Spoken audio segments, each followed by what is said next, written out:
క్రీస్తు ప్రభునందు ప్రియ సహోదరి సహోదరులారా, మన తల్లి అయినటువంటి శ్రీ సభ సెప్టెంబర్ 8వ తారీఖున మరియ తల్లి యొక్క జన్మదినోత్సవాన్ని కొనియాడుతూ ఉంది. డిసెంబర్ నెల 8వ తారీఖున మరియ తల్లి యొక్క అమలోద్భవ మహోత్సవాన్ని కొనియాడుతూ ఉన్నాం. అనగా మరియ తల్లి ఎలాంటి పాపకళంకము లేకుండా తన తల్లి అయినటువంటి అన్నమ్మగారి యొక్క గర్భంలో రూపొందిన ఆ క్షణాన్ని గొప్ప మహోత్సవంగా మనం చేసుకుంటూ ఉన్నాము. ఖచ్చితంగా డిసెంబర్ 8వ తారీఖు నుంచి మరలా మనము లెక్క కట్టినప్పుడు ఈ సెప్టెంబర్ నెల 8వ తారీఖున మరియ తల్లి 9 నెలల తరువాత అన్నా గర్భాన అన్నా జ్వాకీములకు ప్రియమైన కుమార్తెగా ఈ లోకంలో మరియ తల్లి జన్మించిందని మనము సెప్టెంబర్ 8వ తారీఖున మరియ తల్లి యొక్క జన్మదినోత్సవాన్ని గొప్ప మహోత్సవంగా చేసుకుంటూ ఉన్నాం. మనం ఆదికాండాన్ని చూసినప్పుడు ఆదికాండంలో ఎప్పుడైతే ఆదాము ఏవలు దేవుని చిత్తాన్ని ధిక్కరించి పాపము చేసి దేవునికి దూరమయ్యారో, పాపమనే చీకటిని, పాప ఫలితంగా మరణమనే చీకటిని వాళ్ళు వారి జీవితంలోనికి ఆహ్వానించినట్లయిందో, ఆ చీకట్లను పారద్రోలి మరలా దేవుని యొక్క రక్షణపు వెలుగును మనకు ప్రసాదించడానికి దేవుడు తాను చిత్తగించిన ఆ సమయంలో కాలము పరిపూర్ణమైనప్పుడు మరియమాతను అన్నా గర్భంలో అన్నా జ్వాకీముల ప్రియమైన కుమార్తెగా ఈ లోకంలో జన్మించడానికి దేవుడు చిత్తగించాడు. అందుకే ఏ స్త్రీనైతే నీవు మోసం చేశావో అదే స్త్రీ నుండి నీ పతనాన్ని నేను నిర్ణయిస్తున్నానన్నట్లుగా దేవుడు ఆదికాండము 3వ అధ్యాయం 15వ వచనంలో పలకడాన్ని మనం చూస్తూ ఉన్నాం. ఆ విధంగా మరియమాత దేవుని ఊహల్లో సృష్టి ఆరంభంలోనే జన్మించిందని, మరియమాత తనకు జన్మనిచ్చిన దేవునికే జన్మనివ్వగలిగినటువంటి గొప్ప స్త్రీ అయ్యిందని, ఎప్పుడైతే మానవుడు పతనమయ్యాడో ఆ పతనమైన మానవుడిని మరలా రక్షించడానికి దేవుడు చిత్తగించినప్పుడు ఆదిలోనే దేవుని ఊహల్లో మరియ తల్లి మానవ రక్షణ చరిత్రలో ఎంతో ప్రాముఖ్యమైన పాత్రను పోషించే వ్యక్తిగా దేవుని ఊహల్లో ఆదిలోనే జన్మించిందని మనము గ్రహిస్తూ ఉన్నాము. అయితే ప్రియ దేవుని బిడ్డలారా, మనము చరిత్రను గమనించినప్పుడు మరియమాత అన్నా జ్వాకీములు అనేటటువంటి వృద్ధ వయసులో ఉన్నటువంటి ఆ దంపతులకు దేవుని అనుగ్రహంతో జన్మించినట్లుగా మనం చూస్తూ ఉన్నాం. మరియమాత వారికి ఏకైక కుమార్తె. తమకు బిడ్డలను ప్రసాదించమని ఎంతగానో భక్తిమంతమైనటువంటి నిష్ఠతో కూడిన జీవితం జీవిస్తూ అన్నా జ్వాకీములు దేవుని ప్రార్థించగా దేవుడు మరియమాతను జన్మించేలా చేశాడు. ఆ తల్లిని వాళ్ళు ఎంతో భక్తి శ్రద్ధలతో ధర్మశాస్త్రాన్ని బోధిస్తూ దేవుని యందు భయభక్తులు కలిగి జీవించేలా ఆమెను ప్రోత్సహిస్తూ, ఆమె బాల్యంలోనే దేవాలయంలో ఆమెను అంకితం చేసి దైవ సేవ చేయడానికి ఆ తల్లిని దేవాలయానికి అర్పించినట్లుగా మనం చరిత్రలో చూస్తూ ఉన్నాం.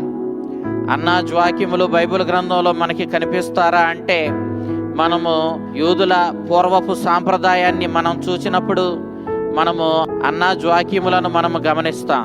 అయితే లూకా సువార్తకారుడు ఆదాము వరకే క్రీస్తుని యొక్క వంశావళిని రాస్తూ ఉన్న సందర్భంలో అతడు లూకా శుభవార్త 3వ అధ్యాయం 23-24 వచనాలలో యేసుక్రీస్తుని సాకుడు తండ్రి అయినటువంటి యోసేపు హేలీకి జన్మించాడని చెప్పాడు. హేలీ అనగా ఎలియాకీము అను పదము యొక్క చిన్న పేరు. మనము ఈ ఎలియాకీము నుండే జోవాకీం అనేటటువంటి పదాన్ని ఉపయోగించడం మనం చూస్తూ ఉన్నాం. ఈ జోవాకీముకు మత్తాత అనేటటువంటి తండ్రి ఉన్నట్లుగా ఇదే లూకా సువార్తకారుడు మనకి తెలియచేస్తూ ఉన్నాడు. ఈ రీతిగా మరియమాత దేవుని యొక్క చిత్త ప్రకారం మానవాళి యొక్క రక్షణను దేవుడు సంకల్పించినప్పుడు, ఆ కాలము పరిపూర్ణమైనప్పుడు, అనగా దేవుని యొక్క ఆలోచన ప్రకారం, ఆయన చిత్త ప్రకారం మానవాళి రక్షణను ఆయన ఏర్పాటు చేసినప్పుడు ముందుగా ఆ లోకరక్షకుణ్ణి, దైవ కుమారుణ్ణి, ఆ మెస్సియాను ఈ లోకానికి తీసుకురావడానికి మరియమాత ఎలాంటి పాపకళంకము లేకుండా అమలోద్భవిగా, నిష్కళంకోద్భవిగా అన్న గర్భంలో రూపుదిద్దుకోవడాన్ని మనం చూస్తూ ఉన్నాం. ఈ సందర్భంలోనే మరియ తల్లిని మనము ఉదయకాల నక్షత్రము అని పిలుస్తూ ఉన్నాం.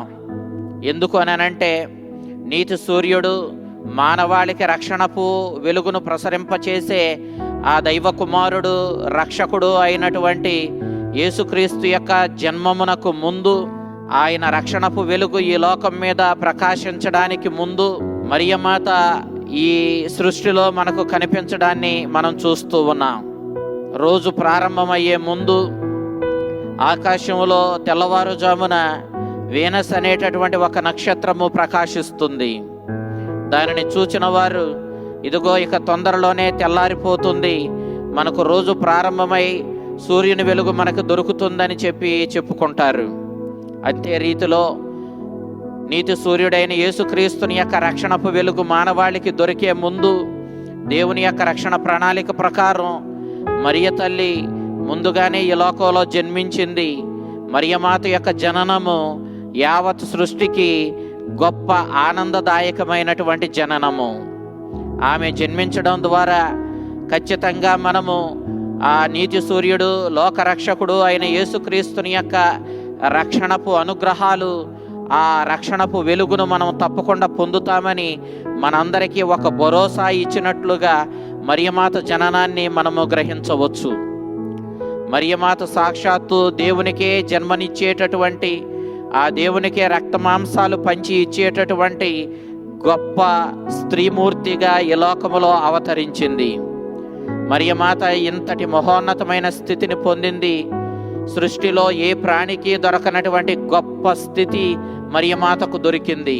అందుకే ఆమెకు మంగళవార్త చెప్పడానికి వచ్చినటువంటి గబ్రియేలు సన్మనస్కుడు మరియమాతను దేవుని అనుగ్రహాలతో నింపబడిన దానా అని సంబోధించాడు.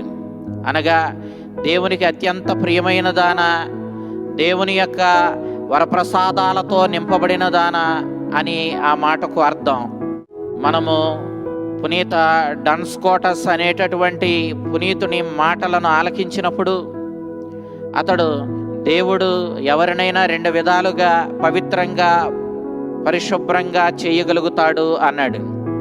ఒకటి, పాపములో పడిన వాడిని తన కుమారుని రక్షణానుగ్రహాలు ప్రసాదించి, తన కుమారుడు మానవాళి రక్షణార్థం, మానవాళి పాప క్షమాపణ కోసం శ్రమలు అనుభవించి శిలువ మీద మరణించి తీసుకుని వచ్చిన రక్షణానుగ్రహాలను అందించి వారిని పవిత్రపరుస్తాడు, పాపము నుండి కడుగుతాడు. ఆ విధంగా ఒకరిని దేవుడు పవిత్రపరచగలుగుతాడు అన్నాడు. యావత్ మానవాళిని దేవుడు ఆ విధంగానే పవిత్రపరిచాడు. కానీ మరియమాత విషయానికి వచ్చేసరికి ఆ పునీతుడు చెబుతున్నట్లుగా అసలు పాపమనే మురికినే అంటనివ్వకుండా ఒకరిని నిర్మలంగా, పవిత్రంగా దేవుడు చెయ్యగలుగుతాడు అన్నాడు. మరియమాత విషయంలో దేవుడు ఆ విధంగానే చేశాడు. మరియమాత ఎలాంటి పాప కళంకము లేకుండా తన తల్లి గర్భంలో అమలోద్భవిగా రూపొందింది. జన్మ పాప రహితోద్భవిగా ఈ లోకంలో మరియమాత జన్మించింది.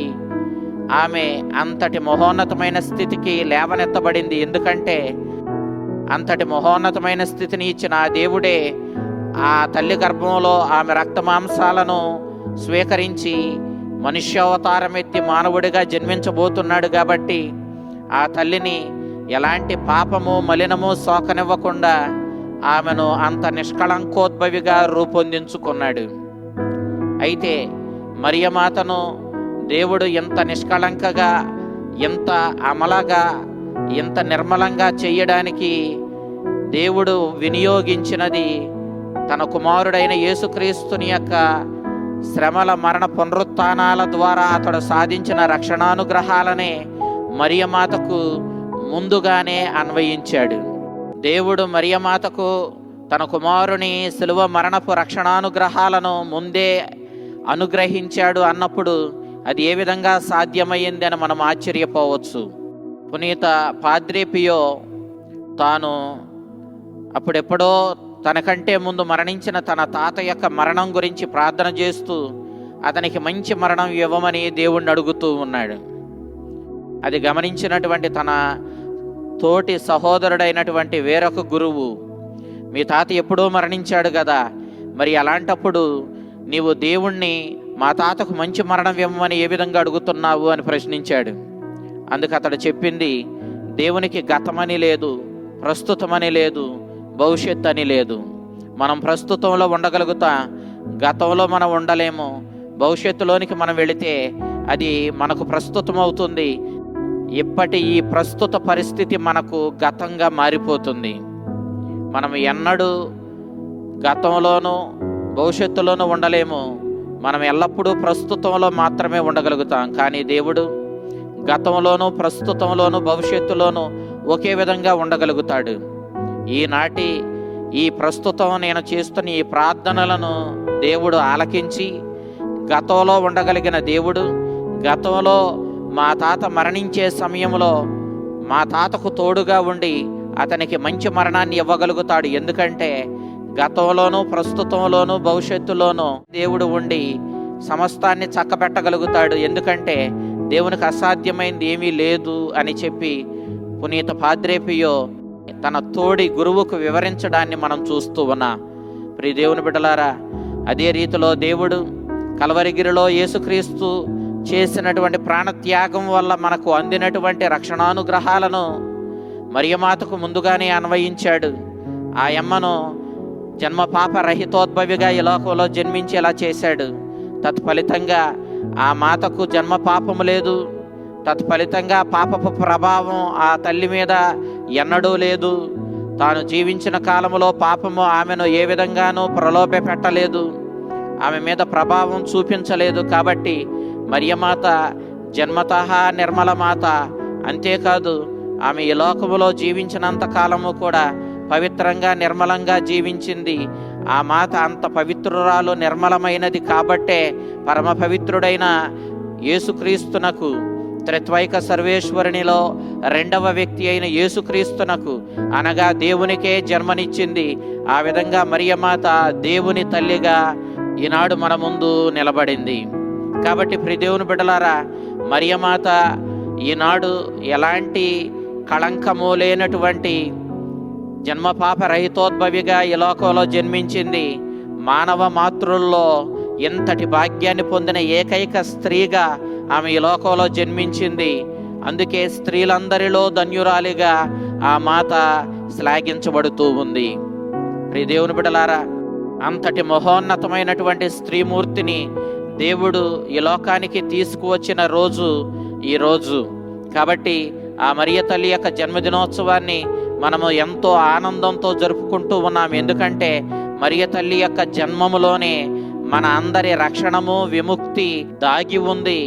ఆమె జన్మించకపోయినట్లయితే మనకు ఏ విధంగానూ రక్షణపు వెలుగు దొరికేది కాదు. ఆమె ద్వారా ఈ లోకానికి ఉదయించే దైవ కుమారుని ద్వారా పొందవలసినటువంటి రక్షణను మనము పోగొట్టుకునే వారిమే. కాబట్టి మనందరినీ మరలా దేవునికి దగ్గరకు చేర్చి పాప మరణాల నుంచి మనల్ని విడుదల చేసి పాప మరణాలనే చీకట్ల నుండి దేవుని బిడ్డలమనే దేవుని రక్షణపు వెలుగులోనికి మనల్ని నడిపించిన ఆ వెలుగునకు జన్మనిచ్చినటువంటి మరియమాతను మనం ఈనాడు ఆమె జన్మదినోత్సవాన్ని కొనియాడుతూ ఆమెను గౌరవిస్తూ ఆనందిస్తూ ఉన్నాం.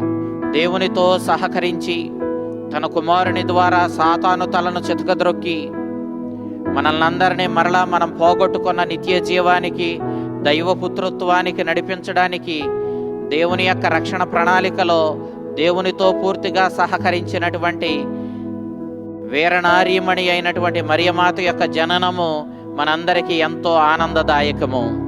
మొదటి ఏవ బలహీనురాలై పాపము చేసి తన బిడ్డలకు దీనస్థితిని తీసుకుని వస్తే, రెండవ ఏవ అయినటువంటి ధీరోదాత్తమైనటువంటి మరియమాత తన వీరత్వంతో, తన వినయ విధేయతలనే గొప్ప సుగుణాలతో మనల్ని అందరినీ దేవుని దగ్గరకు చేర్చింది. మన జీవితాలను ధన్యం చేసింది. ఈనాడు అటు దేవుని తల్లిగా, ఇటు మనందరి తల్లిగా అనునిత్యము మన తరపున దేవునికి ప్రార్థన చేస్తూ అనేక దర్శనాలిచ్చి మనల్ని అందరినీ ఈ పాపము నుండి, మరణం నుండి వైదొలగమని, తన కుమారుని రక్షణపు వెలుగులోనికి పయనించమని, తన కుమారుడు చెప్పినట్లుగా జీవించమని ఎల్లప్పుడూ మనల్ని హెచ్చరిస్తూ మనల్ని అందరినీ నడిపిస్తూ ఉన్నటువంటి ఆ తల్లి తన జన్మదినోత్సవం నాడు మనల్ని, మన కుటుంబాలను తన అనుగ్రహాలతోనూ తన కుమారుని రక్షణపు ఆశీర్వాదాలతోనూ నింపి మనల్ని ఎల్లప్పుడూ తన వేడుదల సహాయంతో కాచి కాపాడునుగాక. ఆమేన్.